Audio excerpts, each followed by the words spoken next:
আসসালামু আলাইকুম। আজকের ভিডিওটা সকাল থেকেই শুরু করলাম তোমাদের সাথে। আজকে সকাল এবং মিড মর্নিং এর নাস্তাতে আরশিকে কি দিলাম সেটাই শেয়ার করব এই ভিডিওতে। মামে ঘুম থেকে উঠেছিলাম প্রায় 9:30টার দিকে, তারপরে একসাথে ব্রাশ করতেছিলাম। আর এই কাজটা রেগুলার আমরা মামে একসাথেই করি। যাই হোক, এখন আছি আমরা আরশির নানা বাড়িতে, মানে আমার বাবার বাড়িতে। আর সকালের খাবারটা আরশির নানুই তৈরি করেছিল, ডিমটা সিদ্ধ করে রেখেছিল, আমি উঠে ছিলে তারপরে ওকে দিয়েছিলাম। আর আমি আরশিকে প্রত্যেক দিনই একটা করে ডিম দেওয়ার চেষ্টা করি। আর ডিমটা আমার ম্যাক্সিমাম টাইমেই সকালে দেওয়া হয়, মাঝে মাঝে যদি সকালে না দেই তাহলে অন্য কোনো টাইমে দেই।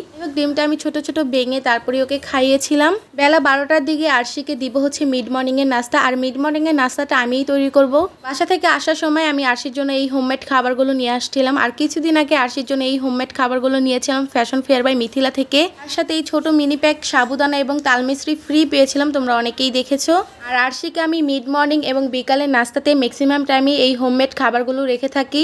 আর খাবারগুলো খুবই অল্প সময়ের মধ্যে তৈরি হয়ে যায় এবং পুষ্টিগুণে ভরপুর থাকে। চুলায় একটি হাঁড়ি বসিয়ে তার মধ্যে কিছু পরিমাণ পানি দিয়েছিলাম, দেখতেই পেরেছো। এখন আমি এটার সাথে মিক্স করব হচ্ছে নাটি ওটস। নাটি ওটসটা কয়েক ধরনের বাদাম, কিশমিশ, ওটস দিয়ে তৈরি করা হয়। খাবারটার মধ্যে মিষ্টি স্বাদ আনার জন্য এখানে ব্যবহার করতেছি লাল তাল মিশ্রি। সবগুলো জিনিস একসাথে পানিতে মিক্স করার পর চুলার জালটা অন করে দিলাম। এখন ঘন ঘন নাড়াচাড়া দিয়ে খাবারটা তৈরি করে নিতে হবে। যাই হোক, নাটি ওটসের সাথে আমি চিজ ব্যবহার করব। চিজ কিন্তু বাচ্চাদের শরীরের জন্য অনেক সমৃদ্ধ একটি খাবার। তাছাড়া বিশেষজ্ঞ ডাক্তাররা কিন্তু বলে থাকে বাচ্চাদের প্রত্যেক দিনে খাবারে অন্তত পক্ষে একটি স্লাইস করে চিজ দেওয়ার। যাই হোক, এখানে খাবারটা আমার তৈরি হয়ে গিয়েছে, দেখতেই পেরেছো। খুবই অল্প সময়ের মধ্যে তৈরি হয়ে গেল। ছিল আরশির মিড মর্নিং এর নাস্তাতে নাটি ওটস। তাছাড়া অনেকেই নাটি ওটসের রেসিপি চেয়েছো, তাই আজকে তোমাদের সাথে নাটি ওটসের রেসিপিটা শেয়ার করলাম। এখন খাবারটা আমি আরশিকে খাওয়াবো। আর আরশিকে কিন্তু খাবারটা আমি নিজে হাতেই খাইয়ে দিই। আর ও কিন্তু খাবারটা সম্পূর্ণ শেষ করেনি, তবে যতটুকু খেয়েছে আলহামদুলিল্লাহ। আজকের ভিডিওটা এই পর্যন্তই রাখলাম। ভিডিওটা ভালো লাগলে শেয়ার করে দিও। সবাই ভালো থেকো, টাটা বাই বাই, আল্লাহ হাফিজ।